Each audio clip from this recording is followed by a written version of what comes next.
નમસ્કાર. આપણા ઘરમાં તાંબાનો, લોખંડનો, પિત્તળનો, સ્ટીલ, કાચનો કે પછી માટીનો ઘણા લોકો ઘરમાં ખોટો દીવો રાખે છે અને આ મોટી ભૂલ કરે છે. આવી ભૂલ ક્યારેય ન કરવી જોઈએ અને જાણીએ કે દીવાની વાટ કાચા દોરાથી બનાવાય કે પછી કપાસના રૂથી કે પછી હાથ પર બાંધી શકાય તેવા કાચા દોરા. ઘણા લોકોને આ ભૂલ અને પિતૃદોષ લાગી જાય છે. શનિ દોષ, કાળ સર્પદોષ, મંગળ દોષ અને ભયંકરથી ભયંકર નિર્ધનતા અને દરિદ્રતાનો દોષ લાગી જાય છે. સાથે જ જાણો, મંદિરમાં જે પાણીનો લોટો રાખવામાં આવે છે તેનું શું કરવું. મંદિરનો લોટો એટલે કે કળશ કેવો હોવો જોઈએ? પિત્તળનો હોવો જોઈએ કે પછી તાંબાનો હોવો જોઈએ?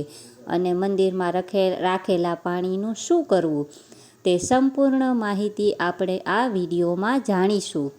જો તમને આ વિડીયો પસંદ આવે તો લાઈક, શેર અને આપણી ચેનલને સબસ્ક્રાઈબ કરી કોમેન્ટમાં જય માતા લક્ષ્મી અવશ્ય લખી દેજો. તો ચાલો હવે જાણીએ કે દીવો કઈ ધાતુનો ન હોવો જોઈએ. તાંબાનો, પિત્તળનો, કાંસાનો કે પછી સ્ટીલ કે પછી માટીનો કે કાચનો? ઘરમાં કયો દીવો શુભ માનવામાં આવે છે? જો તમે ભૂલથી પણ ખોટા ધાતુનો દીવો ઘરમાં રાખશો તો આખા ઘરમાં નિર્ધનતા આવી જશે. તો સ્ટીલના દીવામાં પૂજા કરવાથી ઘરમાં શનિનો ક્રોધ આવે છે. ઘરમાં લોખંડના દીવામાં પૂજા ન કરવી જોઈએ, તેનાથી ઘરમાં દરિદ્રતા અને નિર્ધનતા આવે છે. લોકોને આકર્ષવા માટે બજારમાં કાચના દીવા પણ આવ્યા છે. ભૂલથી પણ તેને ઘરે ન લાવશો, નહીં તો રાહુ અને કેતુ તમારા ઘરે આવશે અને ઘર બરબાદ થઈ જશે. કાચનો દીવો શનિ અને રાહુને ગુસ્સે કરે છે. તેમાંથી નીકળતી જ્યોત ઘરમાં વિનાશ લાવી શકે છે. કાચને ગરમ કરવાથી ઘરમાં રોગ, ખામી અને સમસ્યાઓ આવે છે. કાચ કલાવાની અને કપાસના રૂનો દીવો કરવો શ્રેષ્ઠ માનવામાં આવે છે. માત્ર રૂની વાટનો દીવો અને કાચો કલાવો જ શુભ માનવામાં આવે છે. તાંબાનો દીવો, પિત્તળનો દીવો, માટીનો દીવો ધનની દેવી માતા લક્ષ્મીને આકર્ષે છે. ઘરમાં બીજો કોઈ દીવો ન લાવવો જોઈએ. પિત્તળ અને માટીનો દીવો શુભ અને મંગળકારી માનવામાં આવે છે, જેના કારણે શનિ અને રાહુ કેતુ પણ પ્રસન્ન થાય છે. મંગળ પણ ભારે નથી થતો. મિત્રો, મુખ્ય દરવાજા પર પાણી છાંટવાનો યોગ્ય સમય કયો છે અને યોગ્ય પદ્ધતિ કઈ છે? કયા સમયે પાણી છાંટવું જોઈએ અને શું પાણી છાંટતા પહેલાં સ્નાન કરવું જરૂરી છે? મુખ્ય દરવાજા પર સ્નાન કર્યા વિના પણ પાણીનો છંટકાવ કરી શકાય અને આપણે દરરોજ મંદિરમાં જે પાણી રાખીએ છીએ તેનું શું કરવું જોઈએ? તેનો ઉપયોગ કેવી રીતે કરવો જોઈએ? શું આપણે તેનો ઉપયોગ પાણી પીવામાં કરી શકીએ અથવા તો આપણે તેને કોઈ પણ છોડમાં નાખી શકીએ? અને જ્યારે પણ આપણે મુખ્ય દરવાજા પર પાણીનો છંટકાવ કરીએ છીએ ત્યારે ઘરની અંદરથી પાણી છાંટવું જોઈએ કે પછી ઘરની બહારથી પાણી છાંટવું જોઈએ?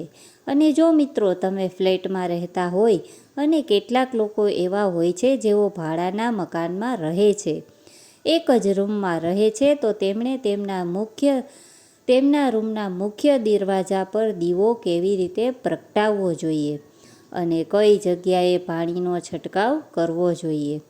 તો મિત્રો, તમે મુખ્ય દરવાજા પર પાણીનો છંટકાવ કરો છો તો તમારે ધ્યાનમાં રાખવું પડશે કે પાણી તમે એક દિવસ પહેલાં જ એટલે કે રાત્રે સૂતા પહેલાં કોઈ પણ એક વાસણમાં લઈ લો.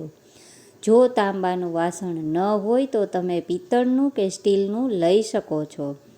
તમારી પાસે જે પણ વાસણ ઉપલબ્ધ હોય તે વાસણમાં થોડું ગંગાજળ નાખો અને તેને શુદ્ધ પાણીથી ભરો. અને જો ગંગાજળ ન હોય તો પણ ચિંતા કરવાની કોઈ જરૂર નથી. તમે વાસણમાં માત્ર શુદ્ધ પાણી પણ ભરી શકો છો. અને હવે તમે તમારા ઘરના રસોડામાં આ પાણીથી ભરેલું વાસણ રાખો. હવે જ્યારે તમે બીજા દિવસે સવારે ઉઠો અને તમારા ઘરના મુખ્ય દ્વાર પર આ પાણીનો છંટકાવ કરો. મિત્રો, તમારા મનમાં પ્રશ્ન થશે કે આપણે સ્નાન કર્યા પહેલાં આ પાણીનો છંટકાવ કરી શકીએ કે સ્નાન કરવું જરૂરી છે? તો જુઓ, મુખ્ય દરવાજા પર સવારે સૌથી પહેલાં જે પાણી છાંટવામાં આવે છે તે રસોડામાં રાખેલું પાણી હોય છે. આ રીત એક રીતે ઉપાયના હેતુથી કરવામાં આવે છે. જો ઘરમાં કોઈ પણ પ્રકારની સમસ્યા હોય, કોઈ પણ પ્રકારની પીડા, દુઃખ, દર્દ, નિર્ધનતા છે, જેનો અર્થ છે કે તમે કોઈ પણ પ્રકારની નકારાત્મક ઉર્જાથી પરેશાન છો, જો તમે લાંબા સમયથી સમસ્યાઓથી ઘેરાયેલા હોવ, તો તેને ઘરના રસોડામાં રાખવામાં આવે છે અને આ પાણીને સવારે ઘરના મુખ્ય દ્વાર પર છાંટવામાં આવે છે. આ પાણીનો છંટકાવ કરવાથી તમારા ઘરની કોઈ પણ સમસ્યા ઝડપથી દૂર થઈ જાય છે. આ ઉપાય કરવાથી તમારા ઘરમાં સુખ અને સમૃદ્ધિ આવે છે અને દરેક સમસ્યાઓમાંથી મુક્તિ મળે છે. તો આ છે ઘરની બધી સમસ્યાઓથી છુટકારો મેળવવાનો રામબાણ અને સૌથી સરળ ઉપાય, જેનું વર્ણન આપણા શાસ્ત્રોમાં પણ કરવામાં આવ્યું છે. તેથી તમારા ઘરના રસોડામાં પાણીનું આ વાસણ રાખવું જ જોઈએ.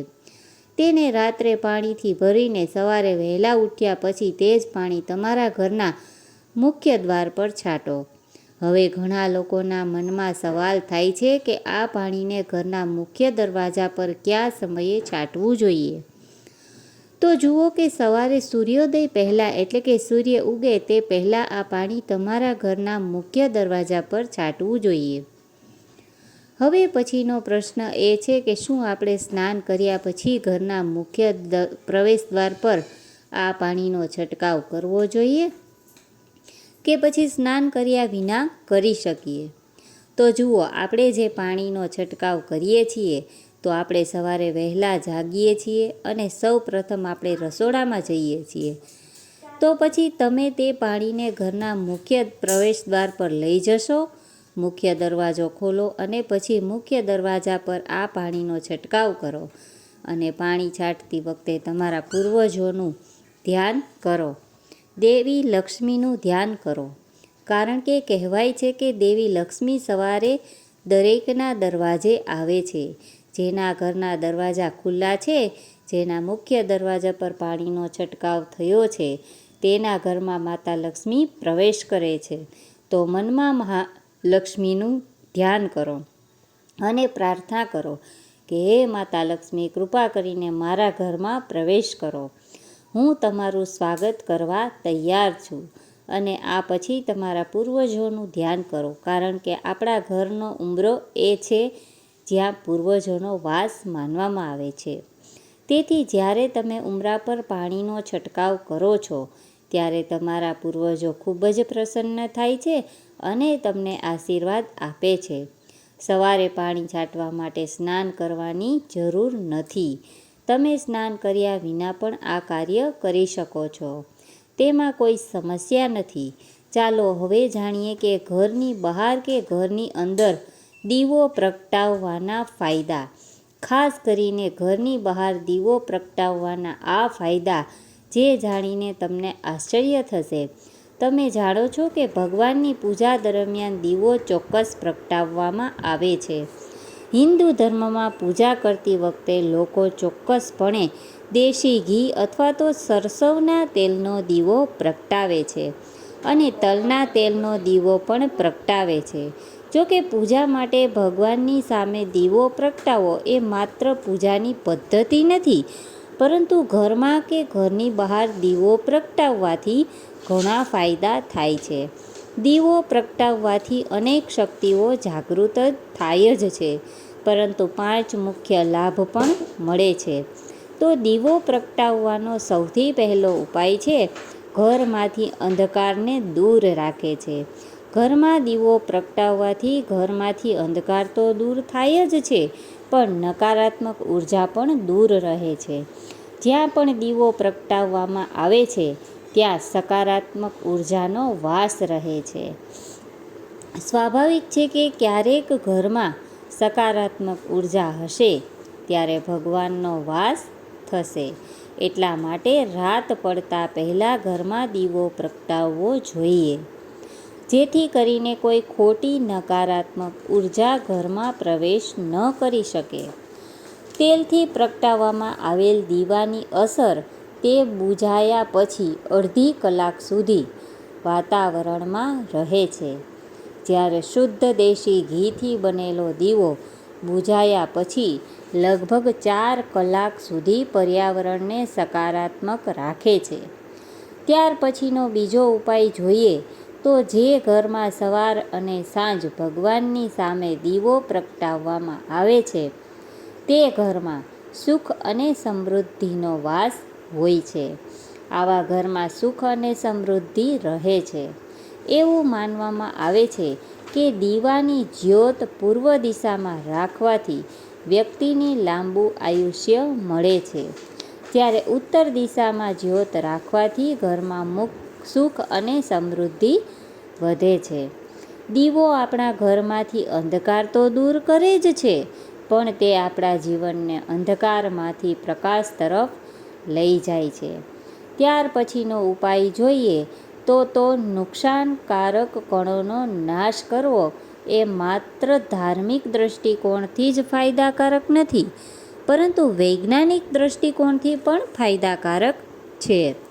જ્યારે ઘરમાં શુદ્ધ ઘી અથવા તો સરસવના તેલનો દીવો પ્રગટાવવામાં આવે છે તો તેનો ધુવાડો ઘરના વાતાવરણમાં શુદ્ધતા લાવે છે અને આસપાસના વાતાવરણમાં રહેલા હાનિકારક કણોનો નાશ કરે છે.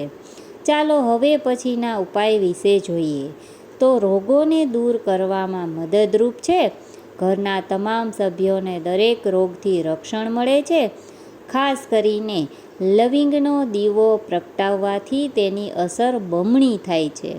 ચામડીના રોગોને દૂર કરવાના તમામ ગુણ ઘીમાં હોય છે, તેથી ઘીનો દીવો કરવો સ્વાસ્થ્ય માટે ખૂબ જ ફાયદાકારક છે. હવે પછી જોઈએ કે શું ઝાડુ માર્યા પછી પાણી છાંટવું જોઈએ કે ઝાડુ મારતા પહેલાં પણ પાણી છાંટવું જોઈએ?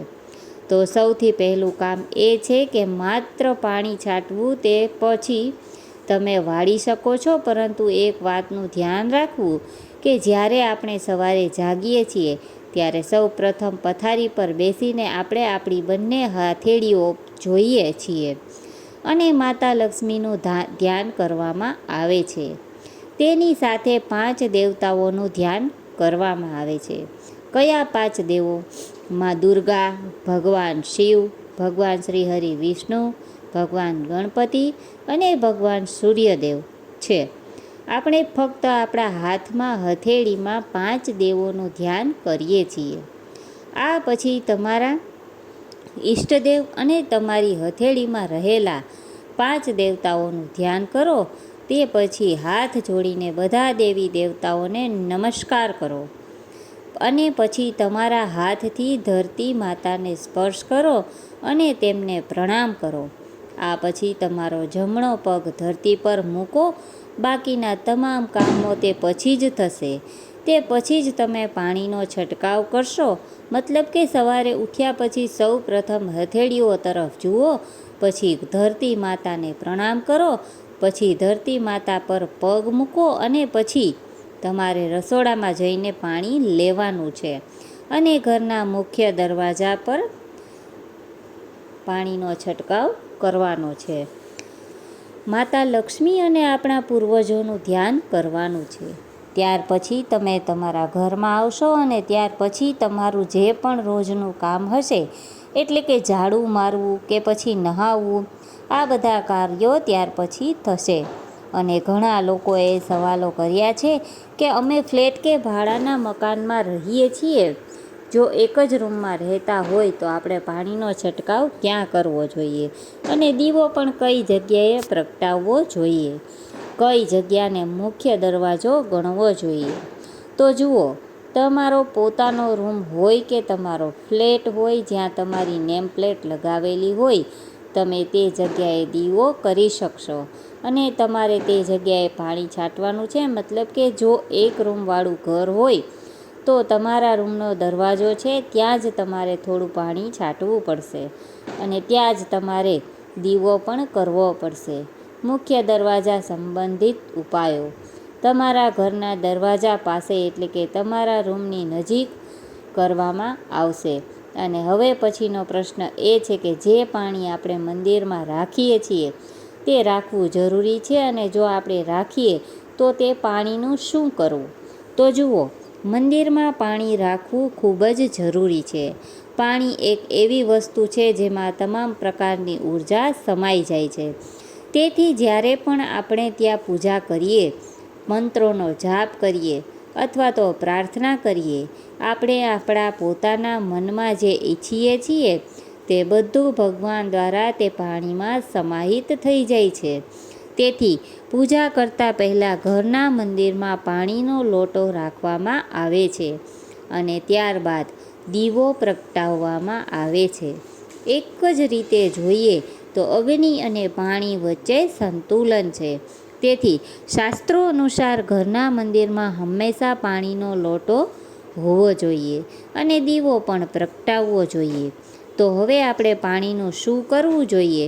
તો જ્યારે આપણે પાણી રાખીએ છીએ એટલે કે પૂજા આપણે સવારે કરીએ છીએ, સવારની પૂજાના સમયે એ પાણી રાખવામાં આવે છે.